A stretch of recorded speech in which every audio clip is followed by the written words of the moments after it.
146 pounds, the U.S. American champion, Perdo Morales. Puerto Rico, 235, the WWF heavyweight champion, Perdo Morales.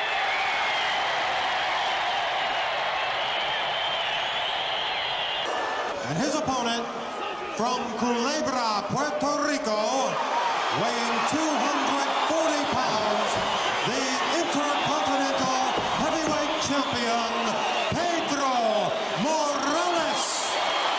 From Italy, weighing in at 240 pounds, making his first appearance in this arena, here is Salvatore Bellomo.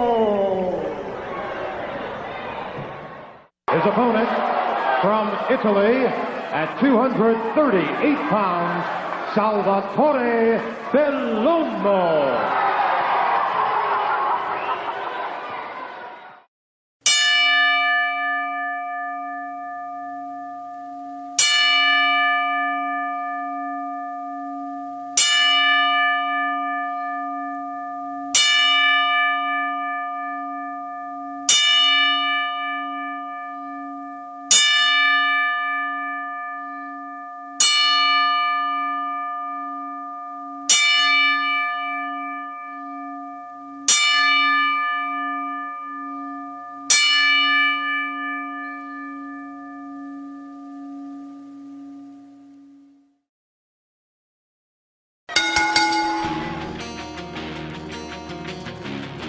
Follow the buzzer.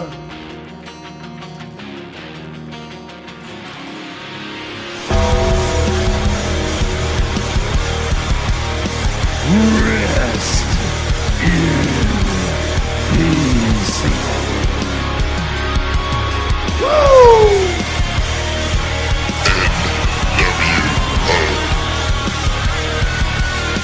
The best there is, the best there was, and the best ever will be. What you gonna do, brother? Hey, yo. Can you see me now? Strategy my Oklahoma ass. Life sucks, and then you die.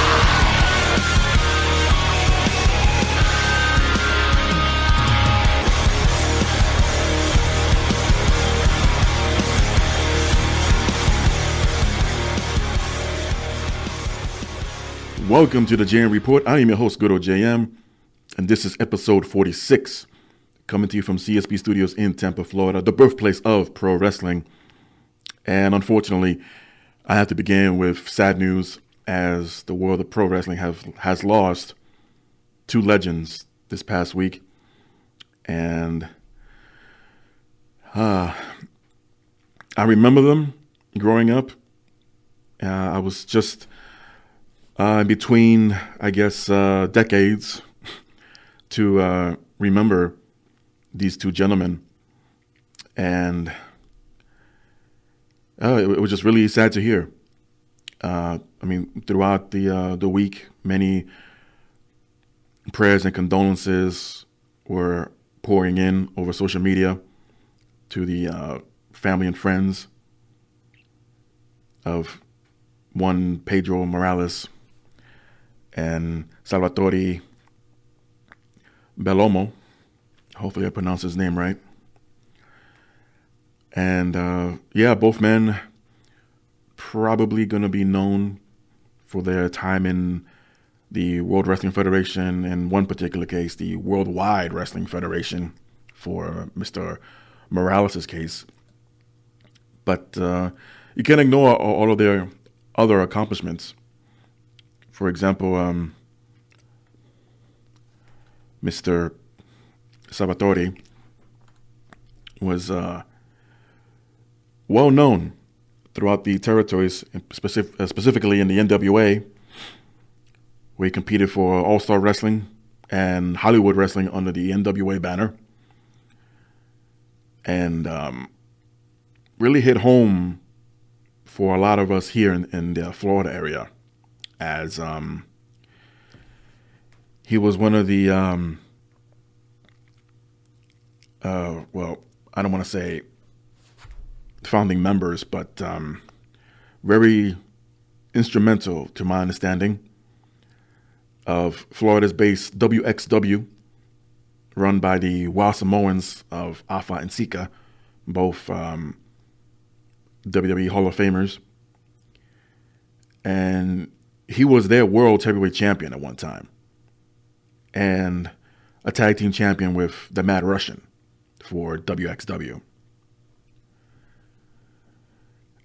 And I was very fortunate to be associated with many members of the WXW family, and my heart poured out for them when I discovered the news earlier in the week that he passed away. And I remember some of his earlier matches in the WWF, and he would eventually become a enhancement talent, and he moved around a lot before eventually leaving the WWF. Unfortunately, Mr. Bellomo passed away at the age of 67 after battling cancer, as his wife shared the news on Twitter. And then we hear about Pedro Morales, who I'm sure many from my generation are familiar with his name, especially in the Northeast area of the United States. As one Rich Mancuso, shout out to Mr. Mancuso, by the way. He's a sports writer for the New York Post. And I believe it was the day of, or maybe the morning after Mr. Morales passed away, he put up an article and basically putting Pedro Morales at the same level as one Bruno Sammartino. And I couldn't find anyone, not intentionally, but I couldn't find anyone that was arguing that point. And I mean, if you want to break it down, maybe Sammartino was to the Italian community in New York City, for example, and at the same level that Pedro Morales was with the Hispanic / Puerto Rican community in New York City. Both men former World Wrestling Federation heavyweight champions, or want to be more technical, WWF champions. But Pedro Morales broke a lot of barriers. The first ever Triple Crown champion in the WWF, becoming a two-time Intercontinental Heavyweight Champion, a tag team champion with partner Bob Backlund, and of course the WWF World Heavyweight Champion, and was also a former, now defunct, WWF United States Heavyweight Champion. That particular title has since been retired, not to be confused with the current WWE United States Champion that was basically resurrected from the old WCW Championship. Also, Mr. Morales was part of the 1995 WWE Hall of Fame, inducted into the Wrestling Observer Hall of Fame just 2 years ago in 2017. And he's another man also been around a lot of territories. Was also a Wrestler of the Year back in 1972 in the Pro Wrestling Illustrator. Was also the Worldwide Wrestling Associates heavyweight champion. He also won their tag team titles there. Also won the WWC World Wrestling Council tag team championships in Puerto Rico with Carlos Colon Sr., Carlito's father, and the North American heavyweight title 2 times. And when I said he's been around a lot of territories, I should have been more detailed, in meaning that he was around the world. Wrestled in, of course, the States, wrestled in Japan, wrestled in Europe, in the Caribbean, all over the world, everyone knew who Pedro Morales, the name of Pedro Morales. Unfortunately, he passed away at the age of 76. And this was hard to take a little bit because finding out the cause of Parkinson's disease, as he suffered in the last few years of his life. And this also prevented him from heading back home to his native land of Puerto Rico, as he reportedly wanted to return so badly, but doctors will not allow him. But I'm sure, I haven't looked into it. I haven't seen anything online yet, but I'm sure there is something where he was celebrated back in his native PR. And again, we lost two legends in the world of pro wrestling. And kudos to the WWE, who have acknowledged both men passing away, as they pay tribute on their website. And no acknowledgement on television, but I know a lot of people prefer that over its website, because the same audience that watches the TV show do not head over to their websites and keep up with the news, so to speak, of what's going on with the WWE, because let's face it, that website's more kayfabe compared to other pro wrestling websites that really talk about behind the scenes stuff and what's going on and rumors and all these other stories that go on. But at least they were acknowledged, and that's the least that they can do. The WWE, as both men have worked for them and traveled around the world, as schedule back then was not as light as it is today in comparison. Either way, both men paid their dues.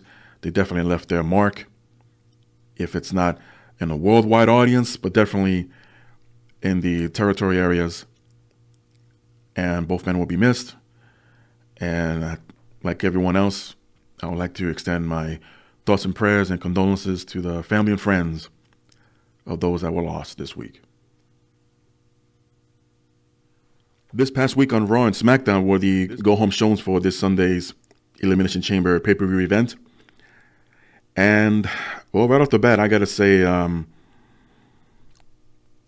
Raw was, despite the big story that came out of it, but overall, I wasn't too impressed. And unfortunately for them, it showed in the ratings, as they dropped significantly from the previous 2 weeks. SmackDown, I believe, had a much more impactful delivery as far as leading into this Sunday's pay-per-view. So let's get right into it. As Stephanie McMahon and Triple H apparently invited back Becky Lynch to Raw after being medically suspended. I guess these things that they don't last long. But apparently Becky, kayfabe, during her quote-unquote suspension, went to her own personal doctor to try to get her medical clearance, and was presented to Triple H and Stephanie. But the personal doctor had her first consult with WWE's doctor, because reasons, I guess. And they both agreed that after a few weeks of rehab and physical therapy, Becky Lynch will be cleared and is good to go for WrestleMania. Stephanie and Triple H then apologized to Becky. However, they felt that Becky owed them one too. So unless Becky doesn't apologize for slapping Triple H and punching Stephanie, she will be removed from the WrestleMania main event versus Ronda Rousey. Of course, Becky refuses. They didn't feel like that they deserved one, being who they are. So Triple H gave her to the end of the night to make up her mind. So that was the premise of the entire 3-hour episode of Monday Night Raw, of whether or not Becky Lynch will apologize to Triple H and Stephanie McMahon by the end of the show. We do, however, get our first match of the night being Sasha Banks and Bayley taking on the Riot Squad of Sarah Logan and Liv Morgan, and the newly named Samoan Slaughterhouse team of Nia Jax and Tamina. Samoan Slaughterhouse. Wow.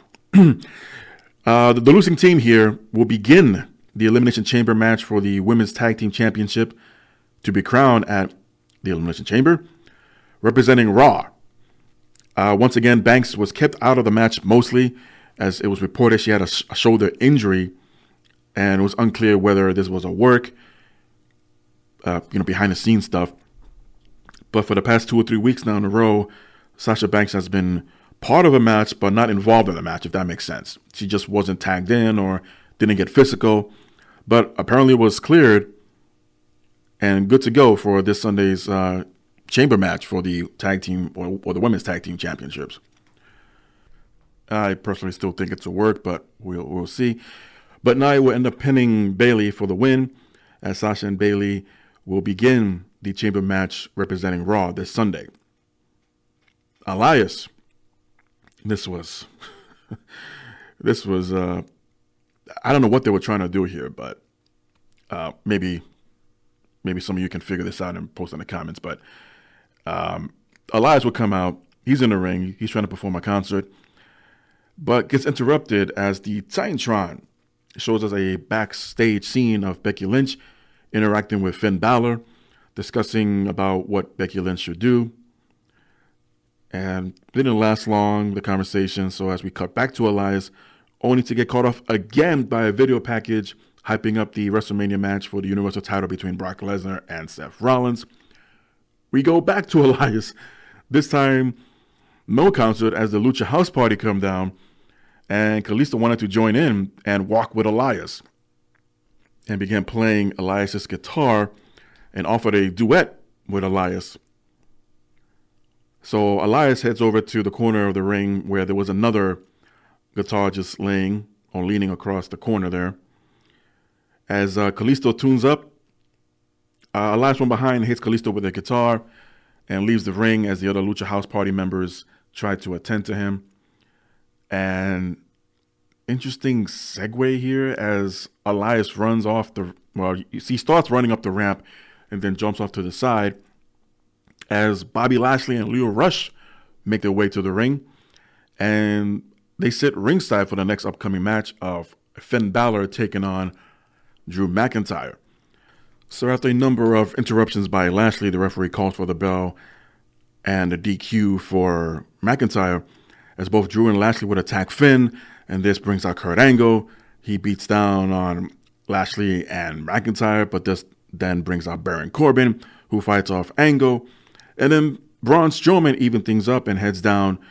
And then, to no one's surprise, we get a 6-man tag team match after the commercial break. At first, Lashley would pin Finn Balor, but the referee did not see Finn Balor's foot on the rope on the 3 count, even though it's in his line of sight. How did he not see this? Is beyond me. There was some confusion, but a second referee would run down and tell the first referee about what happened. So the match will continue.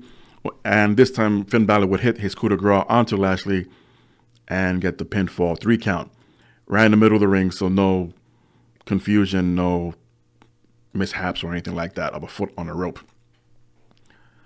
And did you know, this one particular match, and I knew it was going to go long after it had 3 commercial breaks in them, at least, 45 minutes, nearly 45 minutes, including entrances, was devoted to this one. Well, it started off as a one-on-one match and then escalated to a 6-man tag. Yeah, I'll leave it at that. I mean, for a 3-hour show, you make it look like as if you have really nothing else to do or offer the audience that it's there. Hell, the audience that's watching at home, I had to flip channels a couple of times because certain spots, especially when Corbin was in the ring, just got boring. His lame-ass arm bar, chin lock, whatever the hell he calls it, is that the only move he knows? It doesn't even look effective, let alone convincing. This was the go-home show for the Chamber pay-per-view, people. Anyway, we finally hear from Kevin Owens via a personal video, I guess. Must have been shot on a cell phone, as he was at a bowling alley. Interesting location. But he was there with his family and informed the world that he will be back next month, although he is not sure if it will be on Raw or SmackDown. Hopefully, him hitting that gutter ball at the end was not a sign of things to come. Nikki Cross takes on Ruby Riott. I just want to pause here for a second. Considering the lineup for the Elimination Chamber pay-per-view and Ruby's role on the event, of all people to place her with in the ring is with Nikki Cross. So much hype for Nikki Cross to debut on the main roster, especially after she was one of the 6 to be called up earlier in the year. And I know it's just one match, but we saw her team up with Alicia Fox a week ago, and it was unsure of if she was supposed to be a heel. And now here she is as a face taking on another heel in Ruby. You can still, you can still make Ruby look strong here, going over Nikki Cross, and still have her look pretty good in her championship match against Ronda Rousey at the Chamber pay-per-view. But, I don't know. Maybe she could have beaten down Cross into a DQ finish, cut a promo saying, "Hey, Ronda, I'll see you this Sunday, and this is what's waiting for you," or some shit like that. And not make Nikki Cross lose so soon after debuting. I mean, just to go show how much they can care less about this match and the booking of this match coming from creative and WWE Productions.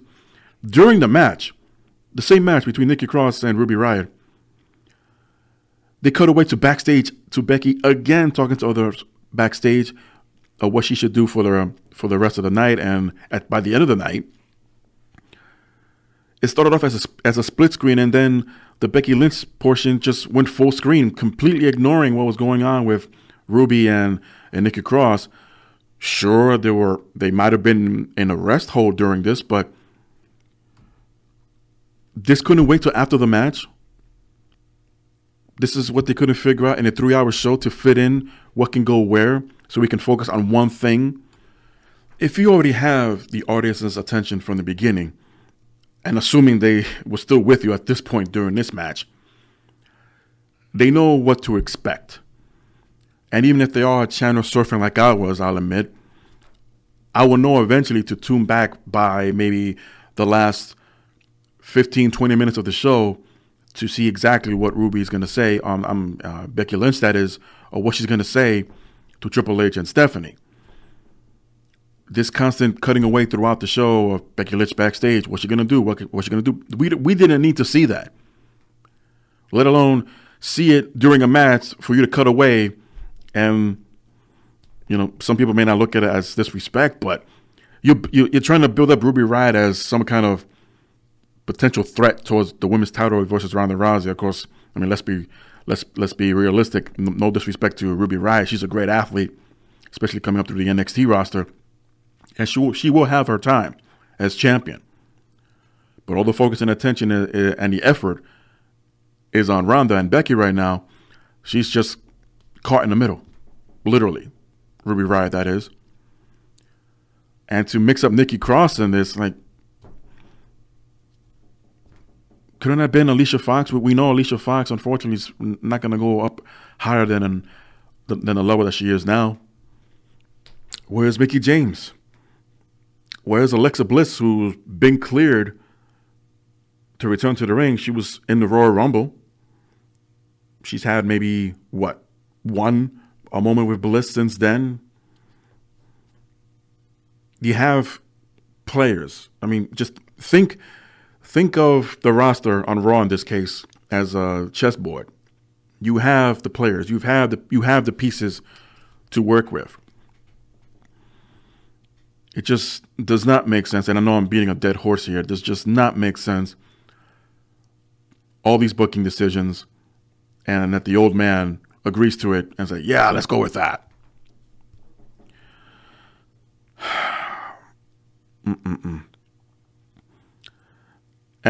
Anyway, Ruby wins.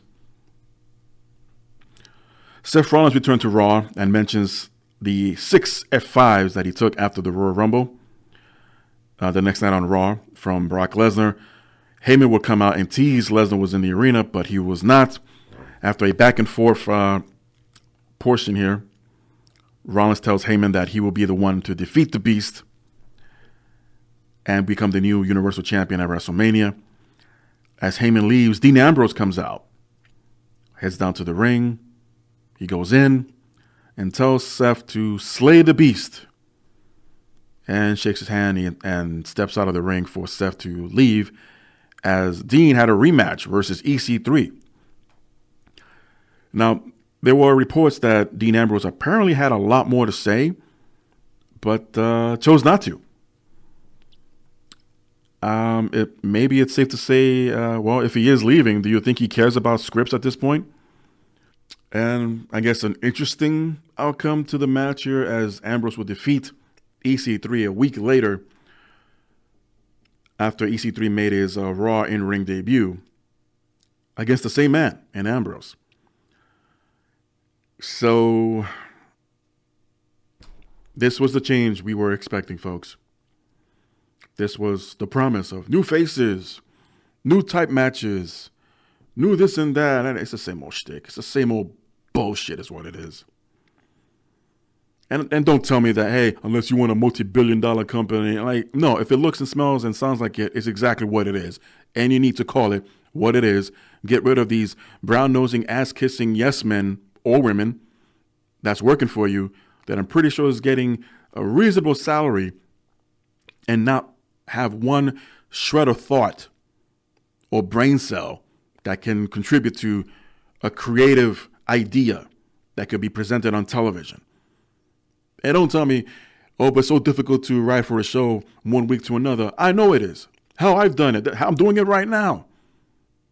It'll take hours. Hell, it'll probably take days to get all the details right, to get as much information that you can, that's available to you at the time, right before you, in my case, come into a studio and record this.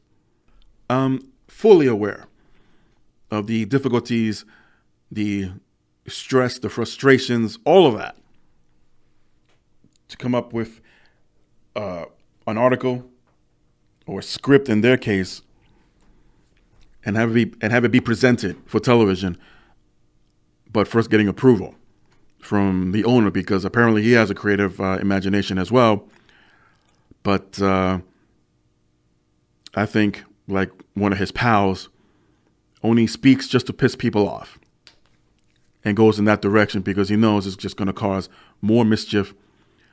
But at the end of the day, if you're listening to this, and I'm planning to tune in to see what happens next, especially after this Sunday's pay-per-view, we are all the suckers, because we need to know what happens next. We need to know what they're going to do next. Doesn't mean we have to agree with everything, but they get all our money. Now, if that sounds familiar, well, good thing you're paying attention.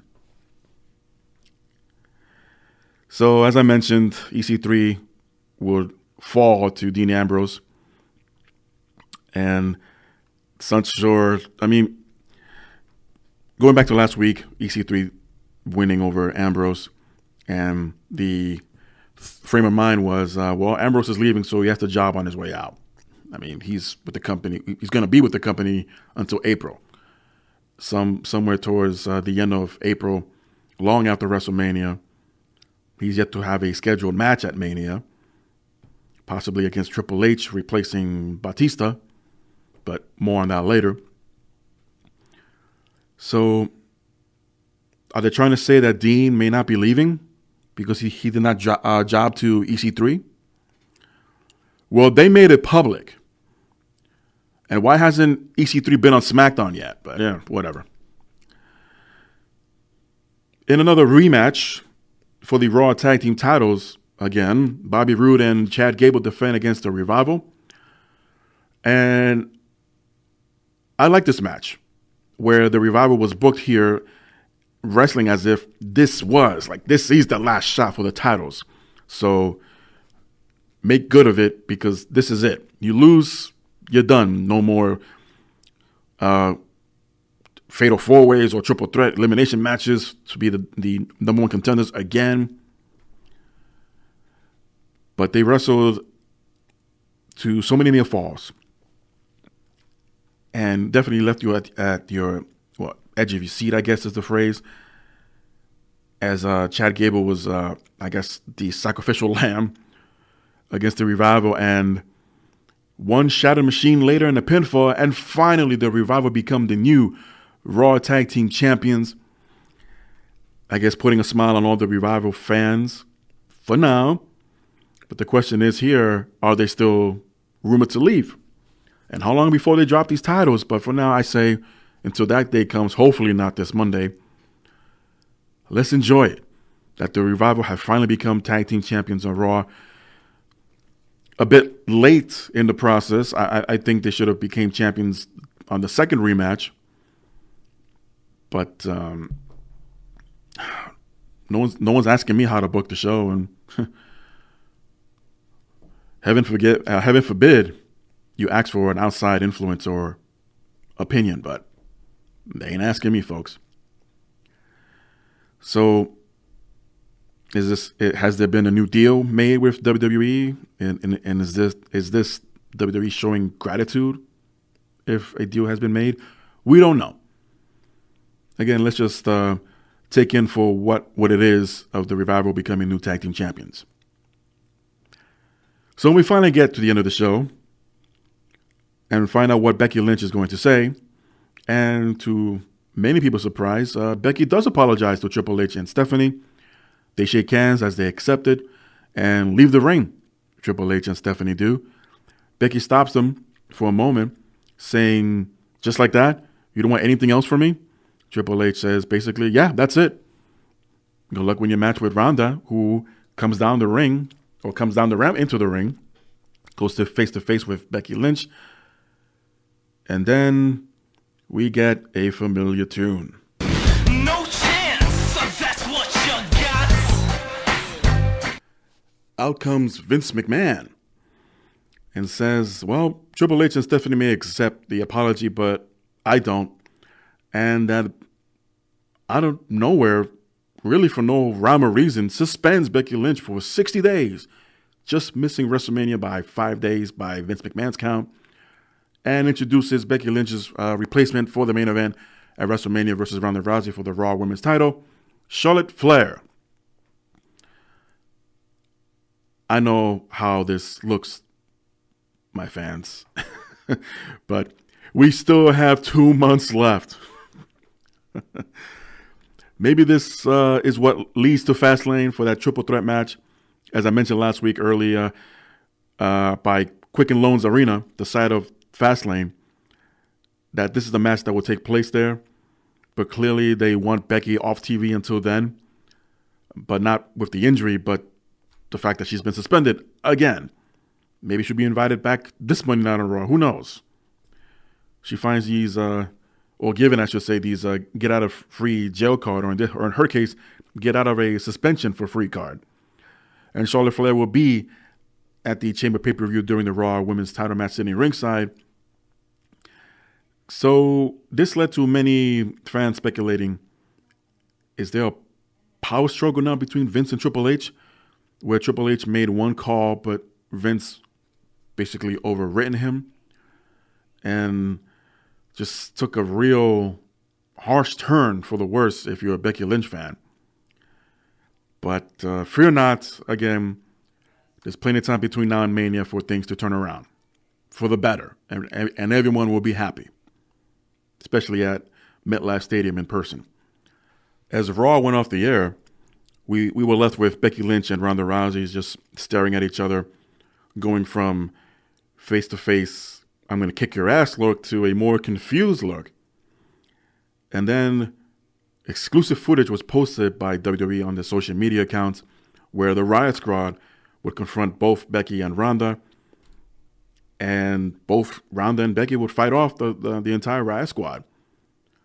Perhaps maybe trying to get some cheers for Ronda heading into the Chamber pay-per-view and eventually to WrestleMania.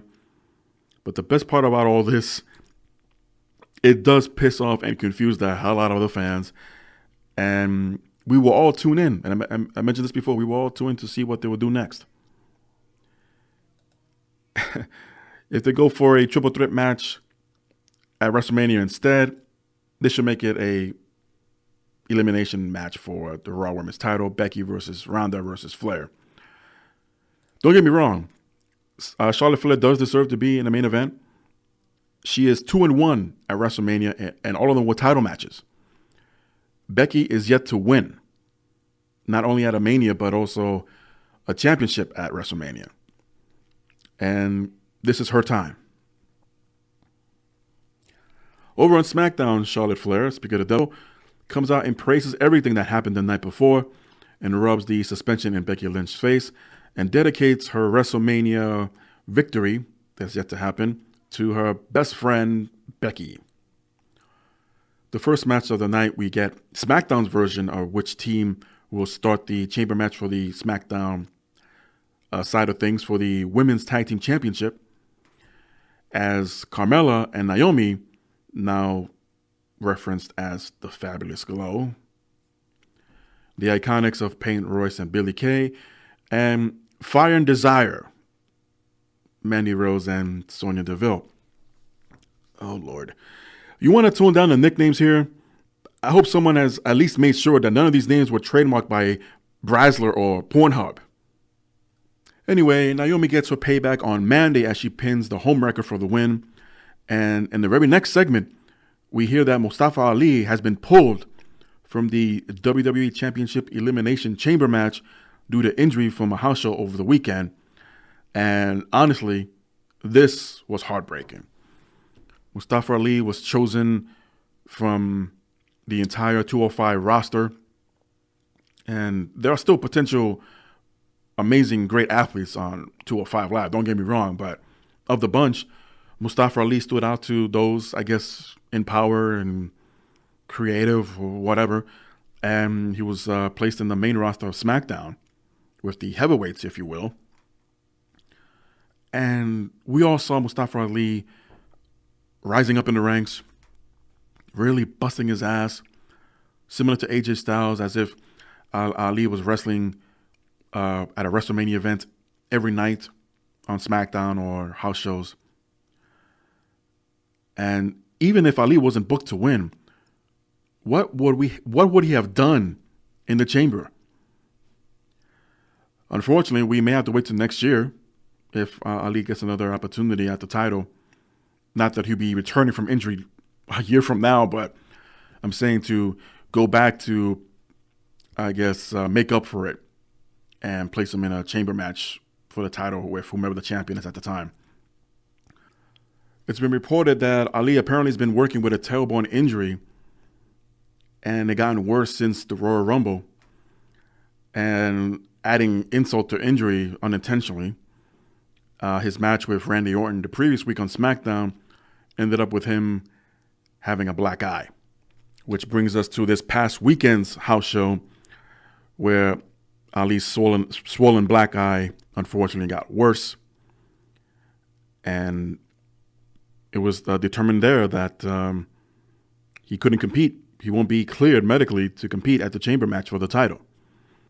At least for this week, as has been reported, Ali will miss the remaining week's events for WWE and possibly return to SmackDown this coming week, maybe not for in-ring action, depending on his physical condition then, particularly his swollen eye, as it's been also reported they are concerned that the eye swells shut, and had he been cleared to wrestle with the eye, which make no sense, but basically preventing him from hurting himself and maybe others if he can only see out of one eye. So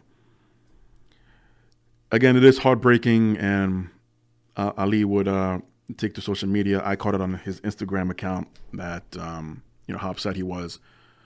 It's part of the business. There's no one to blame. even though storyline Randy Orton is responsible for all this. But if that's the case, then, I'll cover the lineup here on the Chamber pay-per-view in a moment. But we could see a feud moving forward with Ali and Orton. And considering their one match last week they had on SmackDown,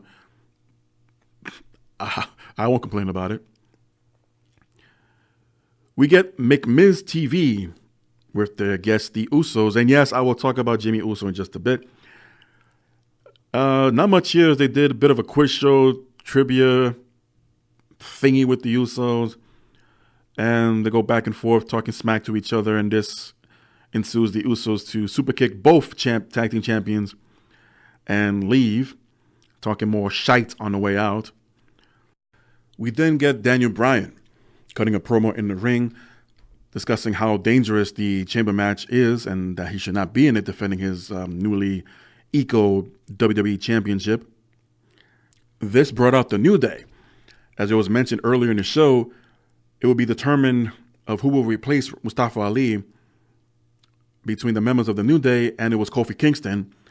And they kicked off a gauntlet match where the winner, between all 6 participants of the Chamber match, will be entering last for the WWE Championship. And I got to say, I don't remember. I'm sure they have maybe once, but I do not remember Kofi Kingston and Daniel Bryan ever having a match. Maybe on Raw when Bryan was a heel, first with Kane, the Team Hell No bit. Maybe I might be wrong, but anyway, what a great match between these two. During the match, the referee would eject Big E and Xavier Woods, also Rowan, who apparently interfered one too many times. And this led to a surprise finish, Kingston hitting his Trouble in Paradise and pinning the champion Daniel Bryan to eliminate him from the gauntlet match. Next out was Jeff Hardy, involved with Kofi Kingston in another great match. And Kingston again would get the pinfall here using his SOS, eliminating Jeff Hardy. Next up was Samoa Joe, who slapped on a coquina clutch after he also had a great match with Kofi. And Kingston would do the old Bret Hart versus Roddy Piper counter that ended their WrestleMania 8 match, as Kofi climbed up the turnbuckles and fell on Joe, pinning his shoulders to the ground and eliminating the former Destroyer. Joe would not leave right away as he attacked Kofi Kingston and choked him out outside of the ring. This prompted AJ Styles, who was next for the gauntlet match, and would run off Samoa Joe. AJ was trying to be the good sportsman here, trying to see if and making sure that Kofi was good to go. Kofi would get in AJ's face and yell some nonsense. I couldn't really make out all of it, but basically saying that, yeah, I'm good to go. Let's do this. And Kofi somehow got his 5th win here in another great match. I mean, give the slamming to Kofi now. But AJ would apply the calf crusher for the submission win, eliminating Kofi Kingston, who at this point, I know fans were probably comparing, and I know I did, to last year's gauntlet match that involved Seth Rollins on Raw, which I believe went about 60 plus minutes. Kofi went about the same time, if not a little bit longer. And what a performance by Kofi Kingston. He's been around for so long. How he has not been involved more in the WWE title picture throughout his years is beyond me. But it is just a damn shame. I was very fortunate enough to tell Kofi in person shortly after he debuted at a meet and greet. It's like, hey, you're the guy. You need to be the next guy. And the smile on his face was just priceless. I can't prove that particular moment, but I do have a picture of me and him shaking hands. So there's that. And I got to point out at this time, there was literally 2 minutes left for the show. And we have yet to see Randy Orton appear as the final member of the gauntlet match. So after AJ eliminates Kofi, we get a close-up tight shot of AJ's face. And right away, I knew what was going to happen. Just say it with me from I don't know where. I mean, from behind, Randy Orton came through the crowd, more than likely right in front of the TV announcers, pretending to not see him. I mean, Randy Orton is like 6'5". How can you not see this man with both arms tattoo sleeves on them? Anyway, hits the RKO, gets the pin, and just as the referee hits the 3 count, the little copyright logo appears in the corner of the screen and the show goes off the air. Wow. Talk about good timing there, but I'm sure some people were sweating bullets. So that was your go-home shows for both Raw and SmackDown for the Elimination Chamber pay-per-view. So let's get right into the lineup here. As we now know, Randy Orton, winning the gauntlet match, will enter last in the WWE Championship Elimination Chamber match, as you will take on Samoa Joe, Kofi Kingston replacing Mustafa Ali, Jeff Hardy, AJ Styles, and the champion himself, the new Daniel Bryan. In the second Elimination Chamber match, this time to crown new women's tag team champions for the first time in over 30 years, Sasha Banks and Bayley, the Riot Squad of Sarah Logan and Liv Morgan, Nia Jax, Tamina, the Samoan Slaughterhouse, Carmella and Naomi, the Fabulous Glow, the Iconics, Peyton Royce and Billie Kay, and Fire and Desire, Mandy Rose and Sonya Deville. And as per their respective matches, it will be Sonya and Mandy starting off the match versus Sasha and Bayley, as the other 4 teams will be encased in their respective pods and will be released, quote unquote, randomly throughout the match, I believe every 5 minutes. For the Raw Women's Championship, Ronda Rousey defends against Ruby Riott, and Charlotte Flair will be ringside as sitting among the crowd as she bought a ticket, as this will make things very interesting here. By the way, where the hell is Asuka? For the SmackDown Tag Team Championships, The Miz and Shane McMahon will defend the titles against the Usos. Yes, I will get to that. For the Intercontinental Championship, a now handicap match 2-on-1 is Bobby Lashley and Lio Rush, co-champions, defend against Finn Balor. Braun Strowman and Baron Corbin will go 1-on-1 in a now no disqualification match. I smell shenanigans. And for the kickoff show, we have the Cruiserweight Championship defended again on a kickoff show. Buddy Murphy going 1-on-1 with Akira Tozawa. You know what? I normally give a prediction for this, but you can't see this, but just picture me grabbing all my notes and just tossing them up in the air and making it rain confetti here.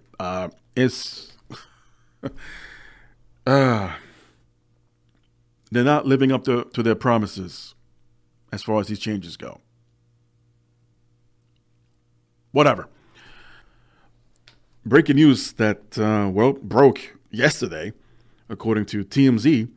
Jimmy Uso was arrested after a drunken dispute with the police in Detroit. The 33-year-old, real name Jonathan Solofa Fatu, the son of Rikishi. So Jimmy and Naomi were pulled over near downtown Detroit after police say Naomi was driving the wrong direction on a one-way street. Now, according to a police source, police say their 2018 Dodge Journey reeked of booze. As they ordered Naomi out of the car, Naomi was then talking with police.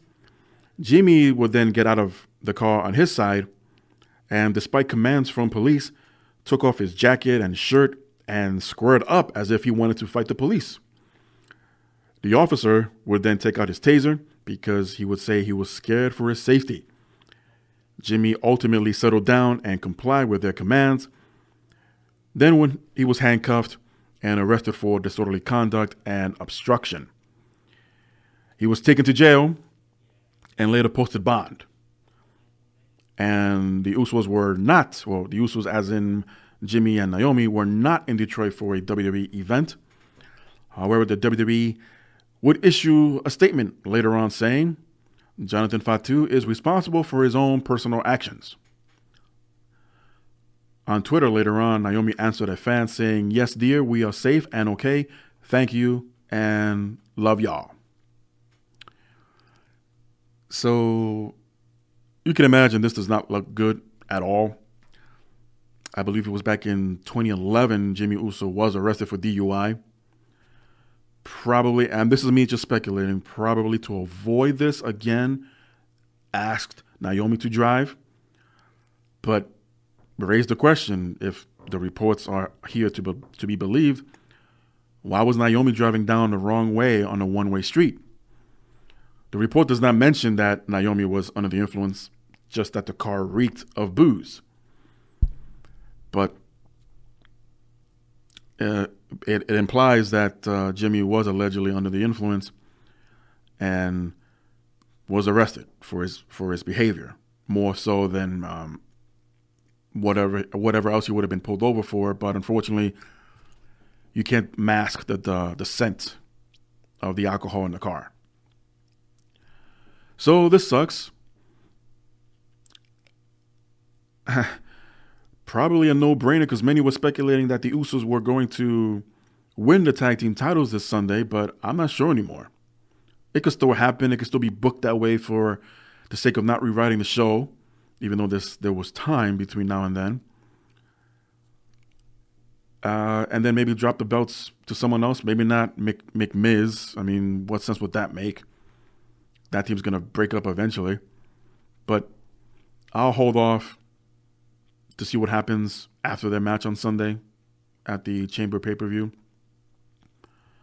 Either way, it doesn't look good. And that very brief statement by WWE, yeah, obviously he's responsible for his own actions, but what of any consequence, if any? Is there a fine on their end, or maybe a suspension of sorts? We don't know. Nothing's come out of it since, at least from as of this recording. But we'll wait and see. But the other shocking news of the week, The Undertaker will appear at Starrcast 2 during AEW's Double or Nothing Memorial Day weekend. The Undertaker has been taking booking outside of the WWE, as reported by Sports Illustrated, that he will appear as a guest, Starrcast 2, and the show will run alongside AEW's Double or Nothing pay-per-view on May 25th. The Undertaker, this now according to Comrade Thompson, the Undertaker experience is its own standalone experience at Starrcast. We are so proud to bring the Undertaker experience to the fans this Memorial Day weekend at Starrcast 2. Was this why the Undertaker changed his social media accounts by removing the WWE letters, Instagram and Twitter to be exact? And a reported charge of $25,000 an hour. If you're the side of AEW, I guess it's good to be friends with a billionaire, but these meet and greets could last about half a day, if not a little bit more. So I'm not doing the math, but if you wanted the Undertaker for about 5-6 hours and he's charging $25,000 each hour, that's at least maybe 2 houses right there that you can buy. Or be a nice guy and buy a house from someone else. But the shocking news here definitely is The Undertaker doing a non-WWE appearance. I'm sure this was all cleared. Otherwise, AEW, Comrade Thompson, and others will not be promoting this, as there is a advertisement ad out there now on social media. Taker, well, it's one of his old WWE headshots, but he's being promoted as Mark Calloway, a.k.a. The Undertaker, at Starrcast 2. I mentioned last week that maybe by Undertaker removing any, not notifications, but any tie-ins or mentions of WWE on his social media accounts, possibly showing or giving signs that his career is slowing down. And maybe for all we know, there could have been a discussion with Vince himself and say, hey, you know what? You've done so much for us. Maybe go out there and do things for other people, or for other companies in this case. It's been done before. I'm not saying AEW and WWE came to some kind of agreement or a deal to have The Undertaker. I mean, realistically, what tie-ins or connections does The Undertaker have or would have with AEW? The same company that the WWE has been trying to have their fans offer their television programs by taking off their T-shirts ringside, and has yet to, at least publicly on television, acknowledge the existence of this upcoming new promotion, AEW. A lot of questions, a lot of what ifs, but either way, the fans are the ones that win, and we'll get to see The Undertaker, a WWE living legend, future Hall of Famer, at a AEW event.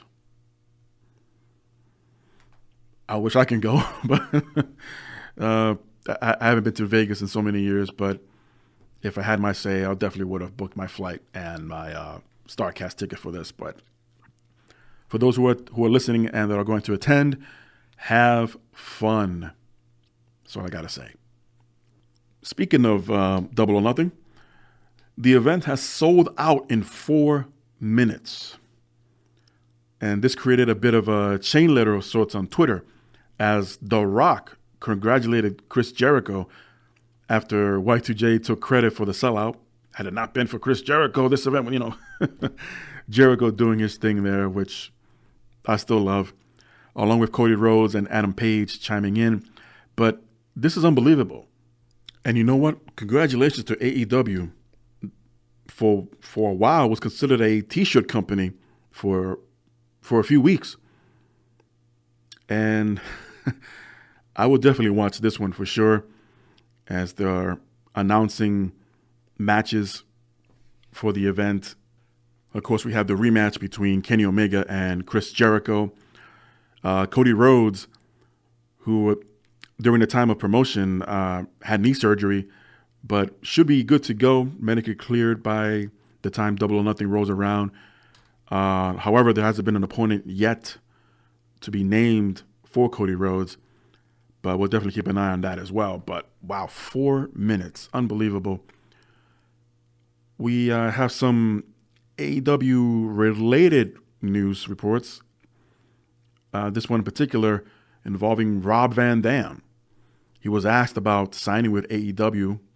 Not that he has or is going to, but the idea, as he was a guest on the Apter Show, hosted by Bill Apter, longtime Pro Wrestling illustrator and writer, reporter, and Josh Chernoff. He was asked about possibly working with AEW, and he had a quite interesting but reasonable response, RVD did, saying, absolutely, I would certainly entertain an offer from AEW, but a lot of people's idea of good money and my idea of good money are different. Jericho knows, but I'm happy he's able to get a deal and not be stressed out over time. So it's a bigger deal with less work.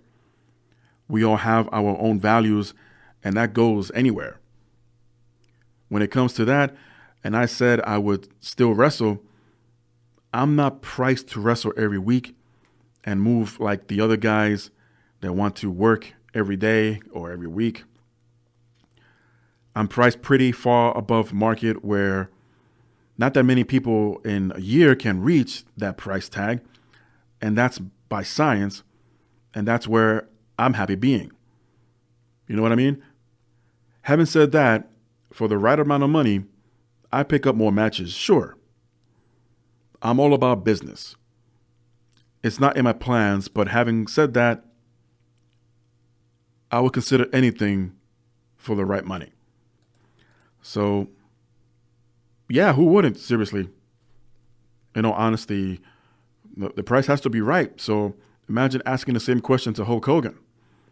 I mean, he won't talk numbers, brother, but at the end of the day, that's what it's going to come down to.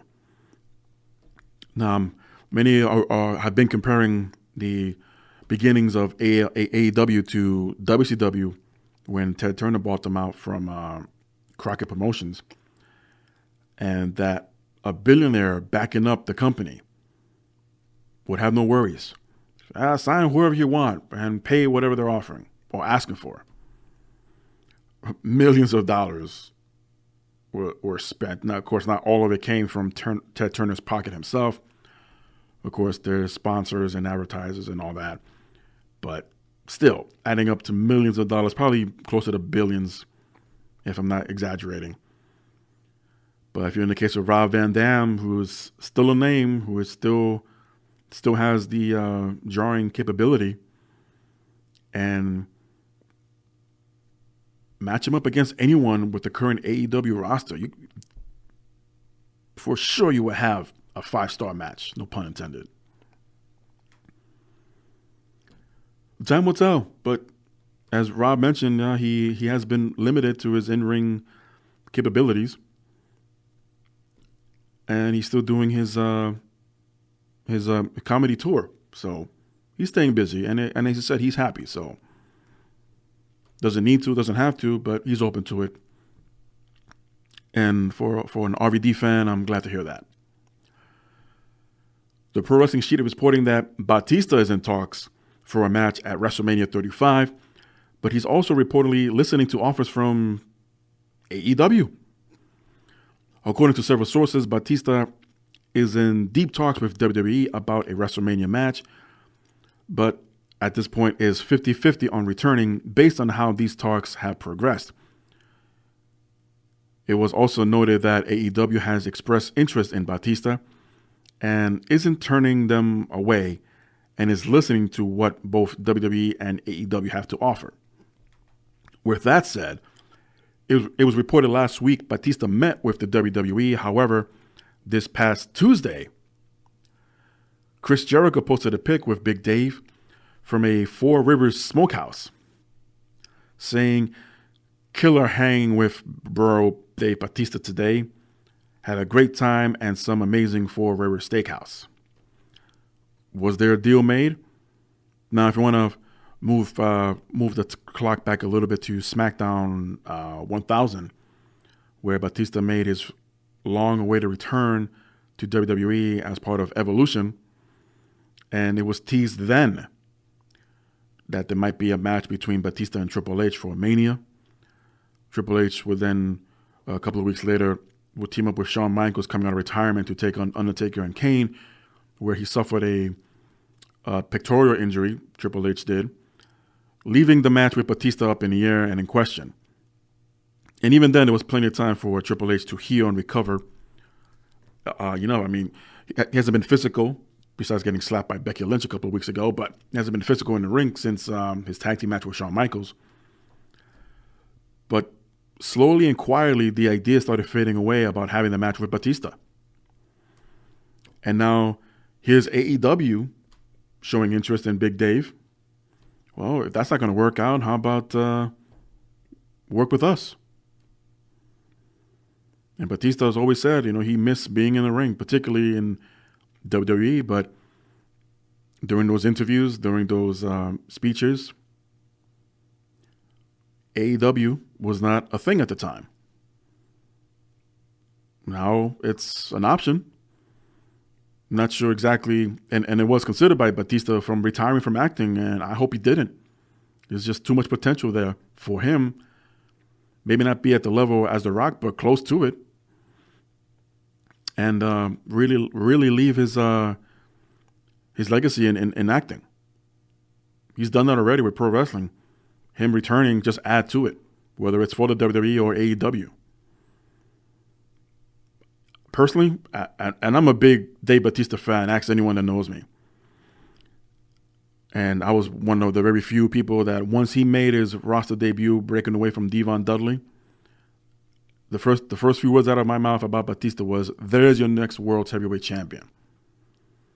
And what happened at WrestleMania 21? He beat Triple H for the title. So I'm definitely holding my breath on this one. If he returns to WWE, great. Have his WrestleMania moment again. But if he breaks away from deals, or I should say the deals themselves broke down, and he signs with AEW for, even if it's a one-time appearance, I'll support it. Go for it, Big Dave. Although not everything is up and up with AEW, there was, let's just call them, concerns after it was announced of Sonny Kiss and Nyla Rose joining AEW, who are members of the LGBTQ, as some wrestling fans have brought up the hatred and the homophobia and transphobia to AEW's attention through social media. And they have been popping up in comments regarding, I should say, these wrestlers. So this past Wednesday, Cody tweeted that they were putting together a statement on the matter, and he wants everyone to be safe at the events, including staff, wrestlers, and fans. Shortly after, Brandy Rose posted said statement on her Twitter account saying, "As we look ahead to Las Vegas, let's take this opportunity to make it clear that AEW is totally inclusive. We fully support and celebrate all our athletes and all of our fans, regardless of their sexual orientations, race, gender, religion, or ethnicity. Period. A safe, inclusive, respectful, and very cool environment will be the central to everything that we do at AEW. Be who you are and come as you are, because we're all going to come together as a community to change the world." And you know what? I agree with that. And to those who are hating on all this, what do you care? Maybe you're hiding something in your closet or under the bed that mom and dad don't know. But this is 2019. Change has been coming for a long time, and it can do without you being a part of it. So if you're not going to watch AEW because you do have these phobias against people's choices in life, there are other options, especially from another company that is, that welcomes such said freedoms and expressions. But if you don't behave like they want you to, they'll probably escort you out the building. So there you have it. In a non-related AEW news, this is so far away from AEW. According to The Verge, Booker T is suing Activision, the video game company, for allegedly using the likeness in the Call of Duty Black Ops Pro 4, as Booker filed a copyright complaint this week at the U.S. District Court for the Eastern District of Texas, alleging that there are similarities between his G.I. Bro comic book character and Black Ops character David Prophet Wookins. Booker filed the lawsuit based on alleged visual similarities between the two characters, and the lawsuit even used a picture to compare, and contends that, from Activision, that there is no doubt that Activision copied G.I. Bro. If you see the two pictures, they look very much alike. The one difference is when Booker T was G.I. Bro, he did not have his long dreadlocks at the time. But this character does. And another difference is the background of each character. So unless I missed an episode of Nitro where G.I. Bro was described, the background story, that is, of G.I. Bro, as Booker T explained in his complaint, that G.I. Bro is a retired special operations soldier fighting an old enemy he thought he had finished off years ago with the support of his old military friends. I guess that would be the, what they call them, the Misfits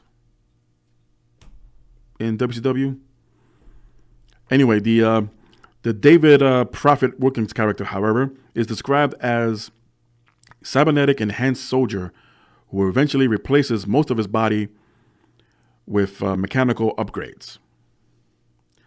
So the backstories again are different, but not so much the appearance. And not the first time this happened with a video game. I'm not going to get into the whole Grand Theft Auto nonsense, but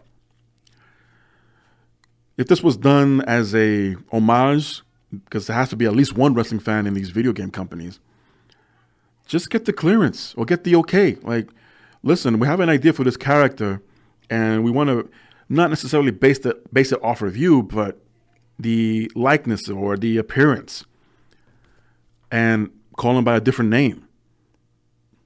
Hell, maybe you could even gotten their Booker T to do the voice acting, maybe, or at least a motion caption. Who knows? But it's interesting how, and this is something else I don't remember, the side-by-side comparisons of the characters when it comes to G.I. Bro, he was holding a machine gun.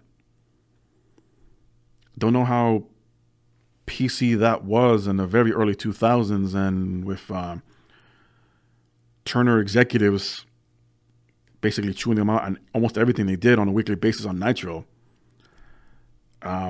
Again, I didn't see that episode. I don't think it happened, but if it did, how the hell did it get passed and was able to air is beyond me. Again, don't know if it actually did.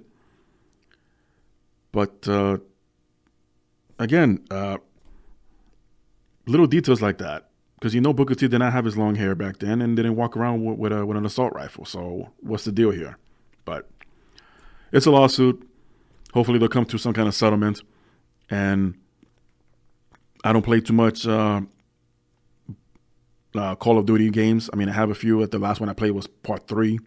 So I'm pretty far behind on that. So they're fun games, but most of the time it is first-person shooter games mode type of thing. And not all the time do you interact with the other characters even to know that, hey, this guy looks like Booker T, or I should say G.I. Bro.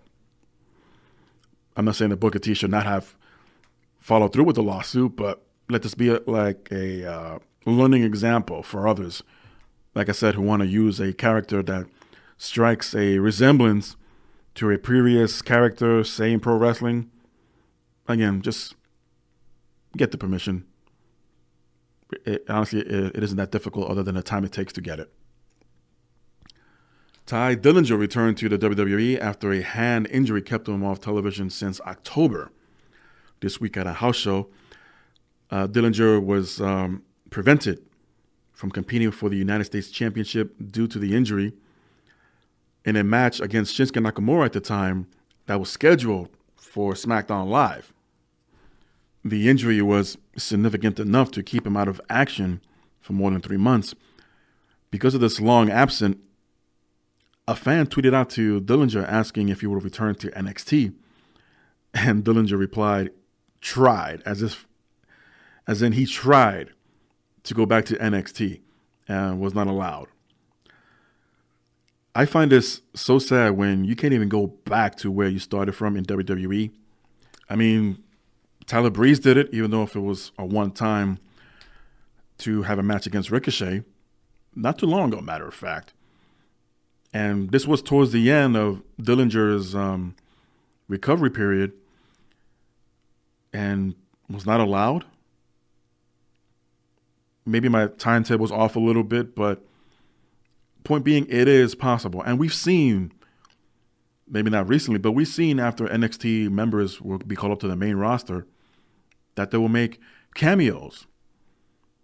But if Dillinger was referring to, or I bet yet the fan here was referring to Dillinger to return for a full-time stay in NXT, then yeah, I don't see that happening. The whole point is to move forward. But what I find sad is you couldn't return at least maybe for a one-off sort of thing. Maybe have a match with one of the up-and-coming superstars in NXT that he's never had a match with before. I'm just saying, I mean, what is the big deal? I mean, do they lose, they being WWE, do they lose time and money or effort if they do such a thing? The man wants to work. Let him work. If it means he's doing kickoff shows for the rest of his career, let him work. Or dark matches or dark kickoff matches for NXT, let him work.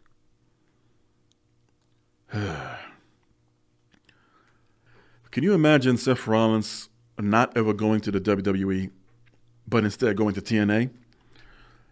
Well, this almost happened, as he had a conversation about this on the latest episode of the Edge and Christian podcast.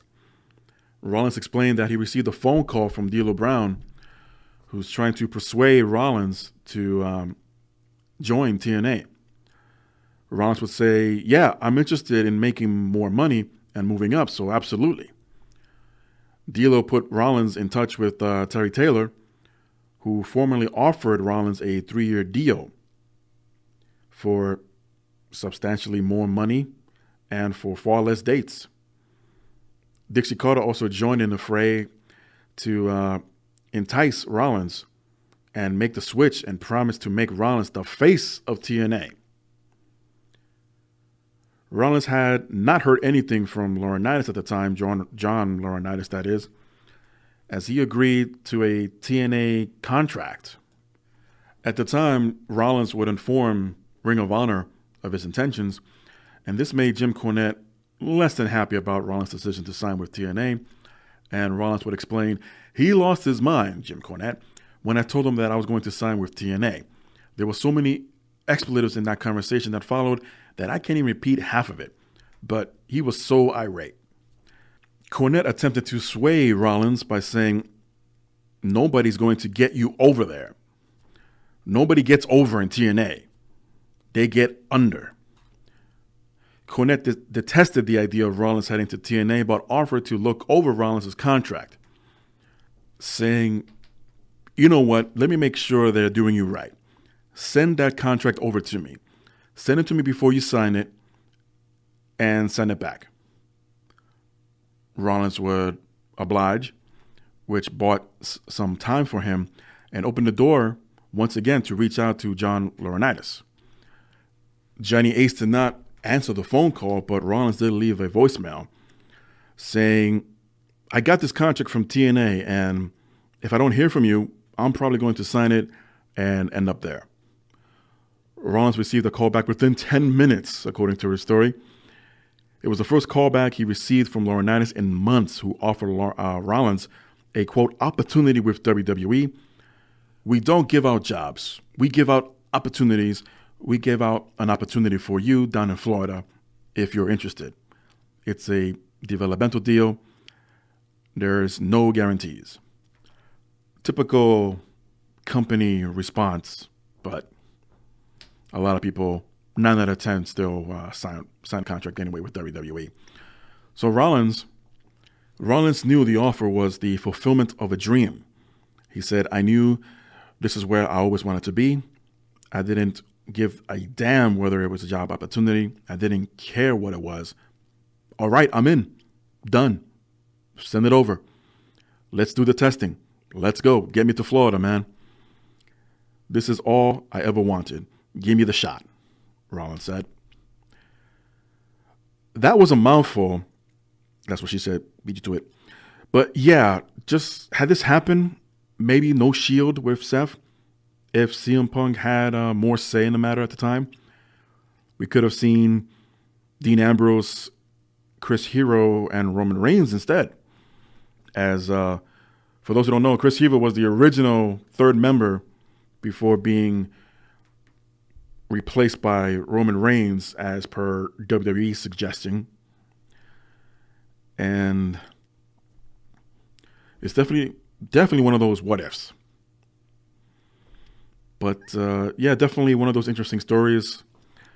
I'm sure it's almost academic at this point that once guys like Seth Rollins and I guess his generation of wrestlers, if you will, his era of wrestlers, would one day have their own podcast or whatever they'll call them in the future and have similar stories like this and explain, hey, I almost didn't sign with WWE, and how the landscape would have been different then, and others getting opportunities that Rollins had, as explained by Laurinaitis. And you know what? He took full advantage, Rollins did, being placed for the time almost second to Roman Reigns, and I dare say second to John Cena, except he was a heel. And it worked. So good for him. But yeah, good for him for making the right decision there. WWE recently filed a trademark for the phrase now, then, and forever, as on February 4th, just one day after CBS used it in their 2019 broadcast for the big game. Can't say the real name because I don't want to be sued. But the WWE has been using it since the early 2012 days. And the reasoning for the trademark was shows about how professional wrestling, entertainment services, namely the production and exhibition of professional wrestling events rendered live and through broadcast media, including television and via the internet or commercial online service, providing wrestling news and wrestling information via a globe computer network. Well, I got to say to this, way to go, staying ahead of the game there, so to speak, WWE. Ironically, the same football league you mocked back in 2001, I should say, for your XFL, used a phrase that was not even trademarked by anyone at the time. So I guess with the nicknames for everyone on your roster, just trademark every catchphrase or every slogan, every everyday sayings that people say to each other on the streets, at work, or on the train or bus ride to the house, whatever. Everything's not going to be trademarked by you. And you know what? I say, you know what, all the time. I say, we'll see what happens. I say a bunch of shit on my own show. And since your broadcasters, they're programmed to say or speak the way you do, that no one else does apparently, and don't say none of my phrases, well, I've been saying it first. So why sue someone or try to sue someone that's been saying the same things over and over again for some time before it got to your attention and say, hey, I want to use that, trademark it, and sue them every time you use it? Well, there should be a finder's fee for me. We'll see. Well, see, there's another one. I'll charge maybe people 50 cents. Anyway, I'm about to wrap this thing up here. Apollo Crews and wife Linda welcomed their second child into the world this past week. Congratulations to the new mom and pop. An advertisement for a February 22nd WWE house show in Jonesboro, Arkansas, was shown on social media and included a intergender match between Nia Jax and Dean Ambrose. According to John Pollock of Post Wrestling, is now reporting that the WWE had a source inform him that the advertisement was outdated and that the match will not happen. The same source will tell Pollock that the advertisement is simply incorrect, possibly because it has been dropped, as Nia and Dean had no interaction with each other this week, and idea just could have been tossed out entirely. Who knows? And the 22nd is just a few days away. Of course, this all could be just a swerve, not that Nia and Ambrose will have an actual match, but some interaction, and that could maybe roll over into next week's Raw or the following week's Raw post-Chamber pay-per-view. But we shall see. Man, another 50 cents there. So Karen Q, Rachel Ellering, Trevor Lee, Samuel Shaw, Scott Parker, Big Magic, Elliot Sexton, Jonah Rock, Nick Koromoto, Omari Palmer, Ricardo Miller, and H are all the latest members of the WWE Performance Center recruits, and WWE have confirmed the signings this week on social media. And considering some of the names I mentioned, should be a very interesting 2019 for NXT. Of course, Rachel Ellering goes without saying who her father is. Karen Q, who took part of the Mae Young Classic. And Ricardo Miller, I'm not too familiar with his work, but everyone else on the list definitely has a lot of potential to make a huge impact in the NXT roster. Or who knows, maybe some of them will jump straight to the main roster. And I'll end with this note. Is this my last story? Let me be sure. No, actually I have a couple of more stories here, and I'll wrap it up.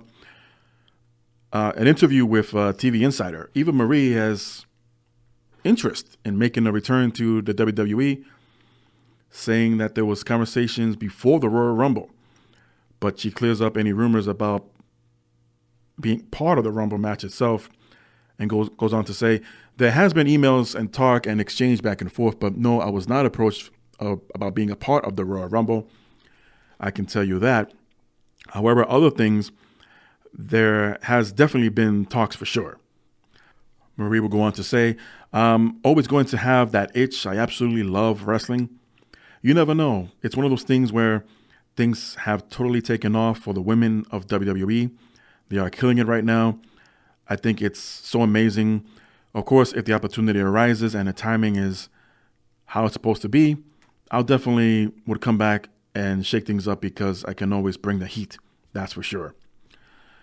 Well, the last time we saw or heard of Eva Marie in the WWE, she was being trained by Brian Kendrick, setting up for a tremendous comeback even back then as a more improved and better in-ring performer.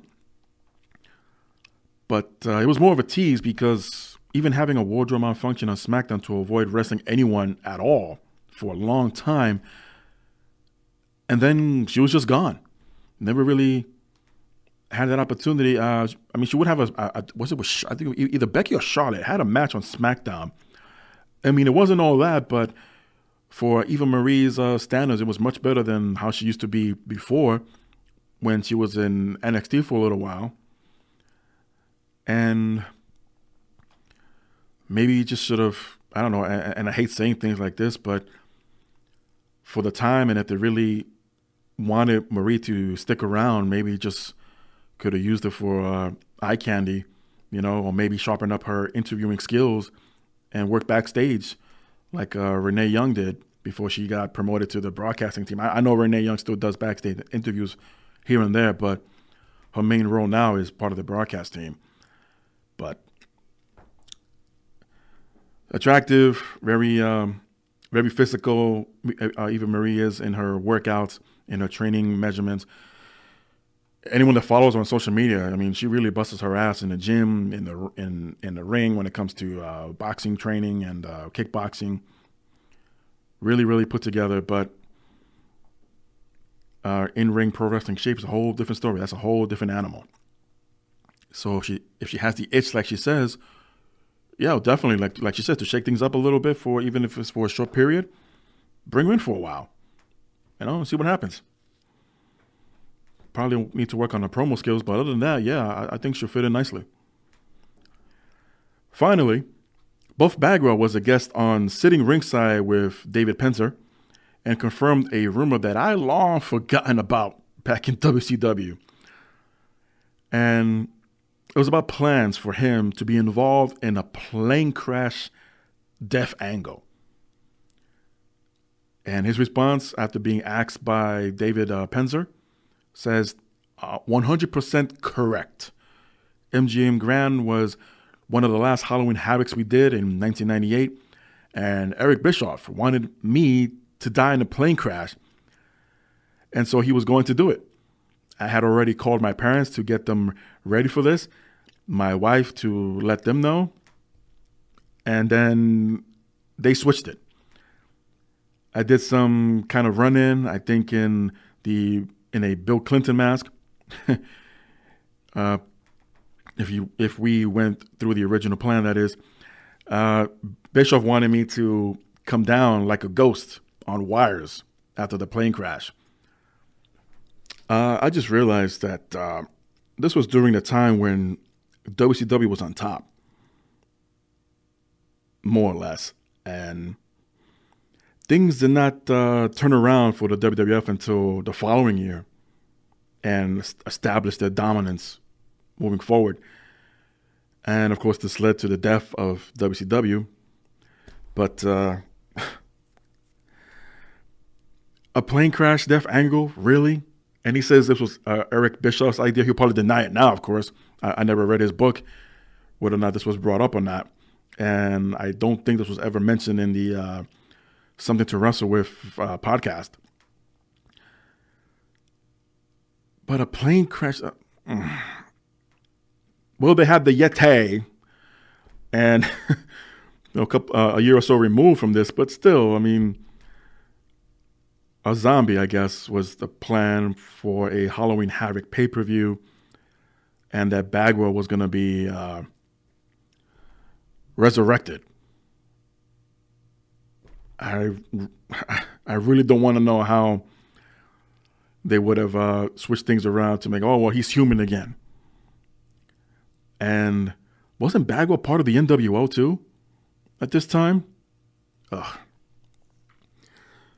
I guess cooler head prevails, or better yet, a person with an actual head on their shoulders actually said, that's fucking stupid.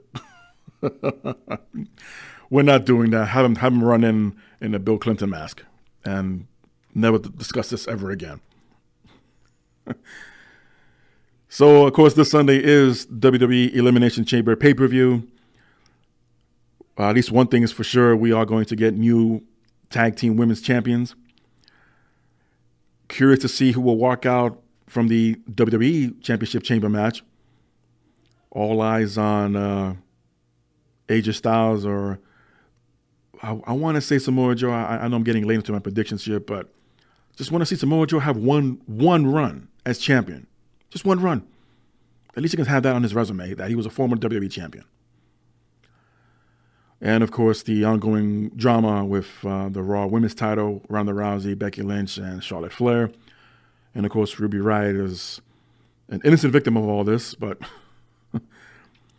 should be a good match. I think Ruby's going to get a lot out of Ronda and vice versa, as they're both are known for their submission moves. So, yeah, thank you for joining me here on this episode of the JM Report. Hope everyone enjoyed their Valentine's Day.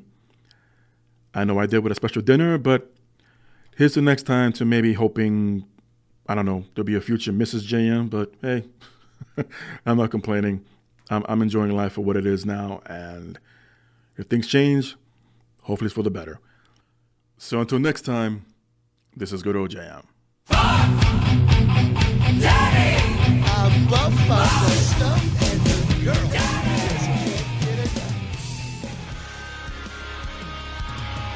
Today, I found the strength to open my eyes, leave it all behind. So open your mind and realize that your beautiful world could take my life. And I'm sinking under, drowning faster. Please just let me breathe.